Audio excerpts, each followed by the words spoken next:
सत्य और अहिंसा के पुजारी राष्ट्रपिता महात्मा गांधी का नाम इतिहास के पन्नों में सदा के लिए अमर है। उन्होंने देश को आजाद कराने में महत्वपूर्ण भूमिका निभाई थी। आज पूरा देश राष्ट्रपिता महात्मा गांधी को स्मरण कर जयंती मना रहा है। महात्मा गांधी जयंती पर सिर्फ राजनीतिज्ञों ने ही नहीं बल्कि कार्यालयीन कर्मचारियों, स्कूली विद्यार्थियों ने भी उन्हें नमन किया। इसी कड़ी में पूर्व सांसद नरेश बाबू पुगलिया समेत कांग्रेस के पदाधिकारी और असंख्य कार्यकर्ताओं ने उन्हें श्रद्धा सुमन अर्पित किए। इस दौरान जिलाध्यक्ष गजानन गावंडी, प्रवीण पड़वेकर, सैयद रमजान अली, अशोक नागापुरे समेत कांग्रेस के सभी फ्रंटल ऑर्गेनाइजेशन के पदाधिकारी और कार्यकर्ता मौजूद थे। सभी ने महात्मा गांधी और पूर्व प्रधानमंत्री लाल बहादुर शास्त्री के जयंती अवसर पर पुष्प अर्पण कर आदरांजलि प्रकट की और दोनों ही महात्माओं के कार्यों को याद कर उनके जीवन पर रोशनी डाली और महात्मा गांधी की प्रतिमा को भी मालार्पण किया गया।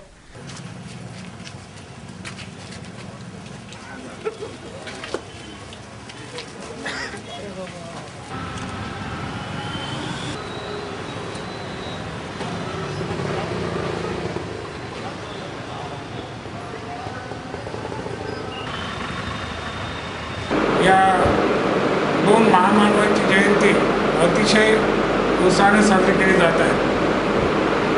सत्य अहिंसावर आधारित सत्याग्रहाच्या माध्यमातून देशाला स्वातंत्र्य मिळवण्यासाठी म्हणून गांधीजींनी जीवनभर प्रयत्न केले। एवढंच नव्हे तर आपल्या या संपूर्ण देशामध्ये असणाऱ्या संपूर्ण धर्मामध्ये समभाव राहावा आणि सर्व धर्मीयांनी आपापल्या धर्माचा आदर करून प्रत्येकाने एक दुसऱ्याचा आदर करावा आणि बंधुभावानं राहावं यासाठी त्यांनी मोलाचे संदेश सर्वांना दिलेले आहेत। शास्त्रीजींच्या बाबतीत सांगायचं तर एक ते निस्पृह असे पंतप्रधान होऊन गेलेले आहेत। भारताचे गृहमंत्री असताना सुद्धा स्वतःला राहायचं घर नाही असं उदाहरण तुम्हाला एक कदाचितच सापडेल की भारताचे गृहमंत्री असताना स्वतःला राहायला घर नाही, इतकी निस्पृहता आणि या सेवाभावाने त्यांनी सेवा केलेली आहे।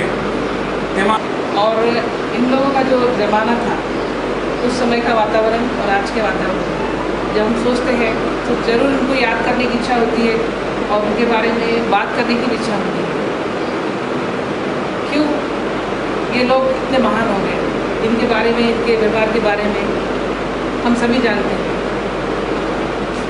धर्म के बारे में जब बात आती है तो आज का जो वातावरण है उसके हिसाब से हर एक इंसान एक दूसरे से, हम सब यहाँ पर हर धर्म के लोग हैं, एक दूसरे से बहुत प्यार करते हैं, एक दूसरे के साथ बहुत अच्छे हैं। फिर भी कहीं ना कहीं थोड़ा सा डर सा ऐसा लगता है। तो हम इन लोगों की जब हम साल में एक बार जयंती मनाते हैं, हम सभी दिल से इनको याद करें और इनके स्वभाव और इनके गुणों को जो एकता के प्रतीक में है। आज लाल बहादुर शास्त्री जी जो हमारे प्रधानमंत्री थे उनकी भी जयंती है और ये दोनों महान नेताओं को हम लोग आदरांजलि पुष्पांजलि अर्पित करने के लिए एकत्रित हुए हैं। साथियों, गांधी जी ने कांग्रेस के माध्यम से इस देश को आज़ादी दिलाई और वो आज़ादी अहिंसा के माध्यम से दिलाई और इस राष्ट्र को एक धर्मनिरपेक्ष राष्ट्र होना चाहिए, ये गांधी जी की विचारधारा थी और इसीलिए इस देश का संविधान लिखने की जवाबदारी महात्मा जी ने डॉक्टर बाबा साहब अम्बेडकर को दी, उनके साथियों को दी।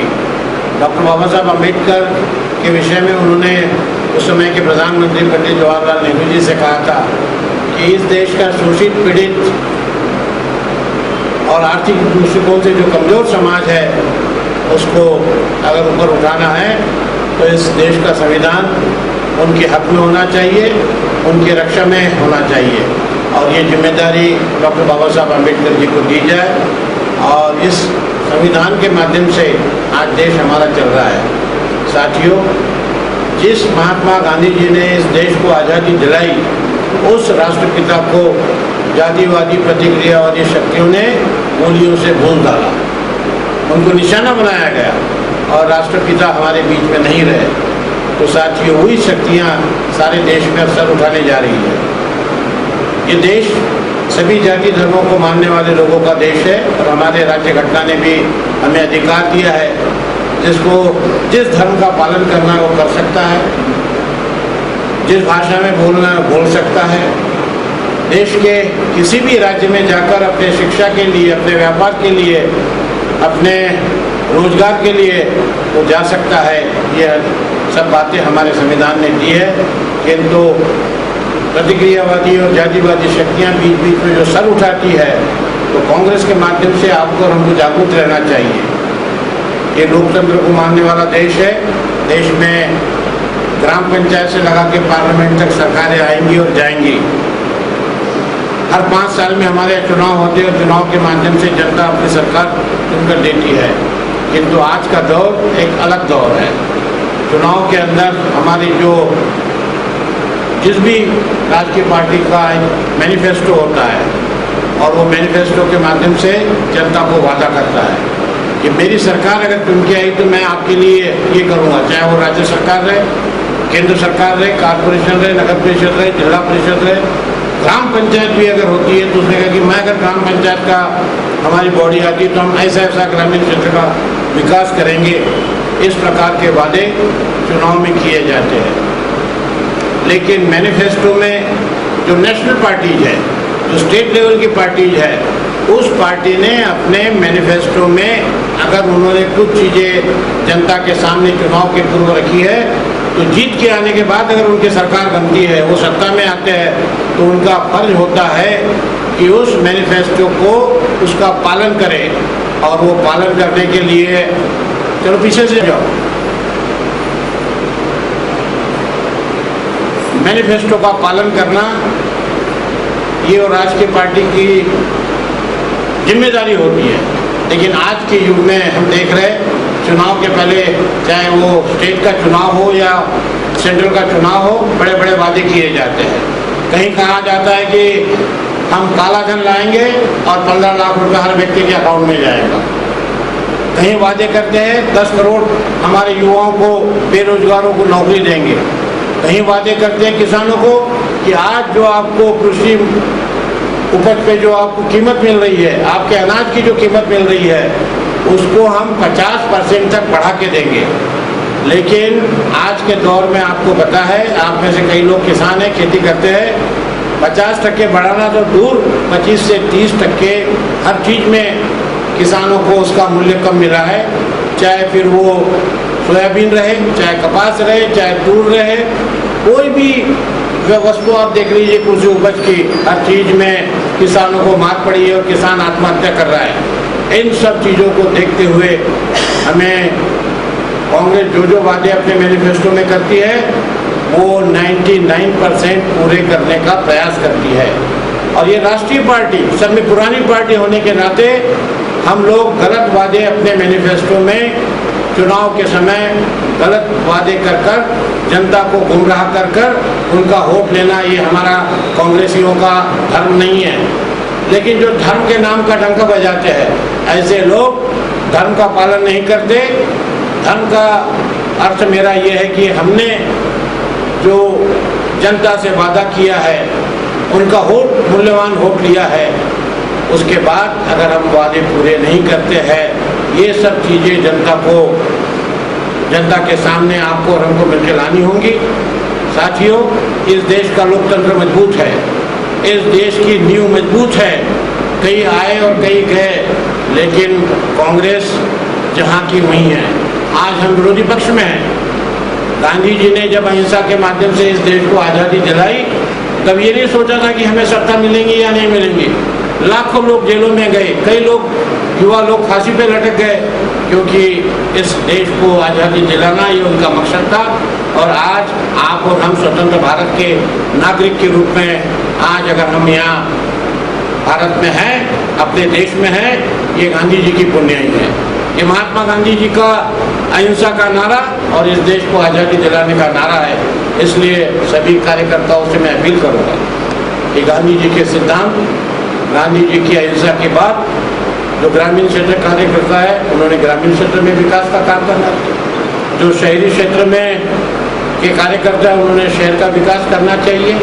और जिन्हें जनता ने चुन के दिया, चाहे वो कॉर्पोरेशन रहे या ग्राम पंचायत रहे, चाहे जिला परिषद रहे या पंचायत समिति रहे, उसमें अपनी जिम्मेदारी पूरी करना उस इलेक्टेड रिप्रेजेंटेटिव का, कांग्रेसी का काम होता है।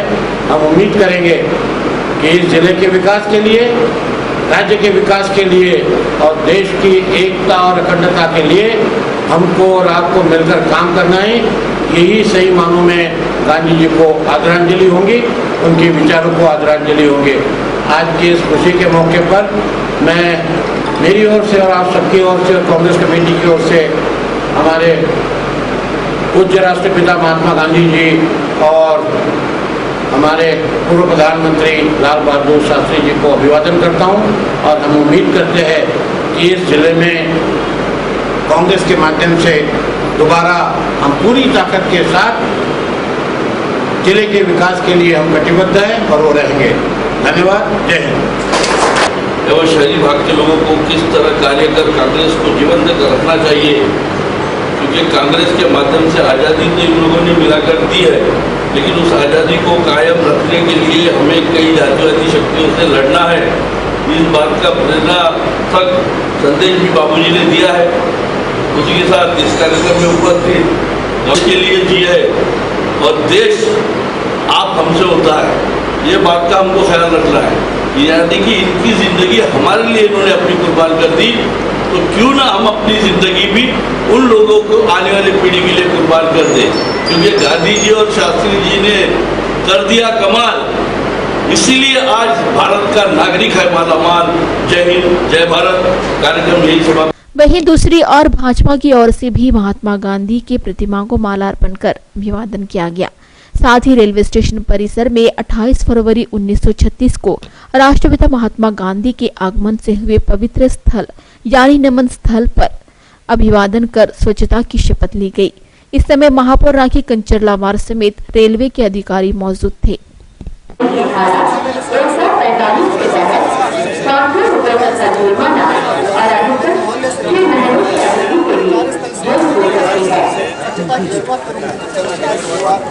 हम सब जानते हैं गांधी जी के सपनों का उनका भारत सिर्फ आज़ाद भारत नहीं,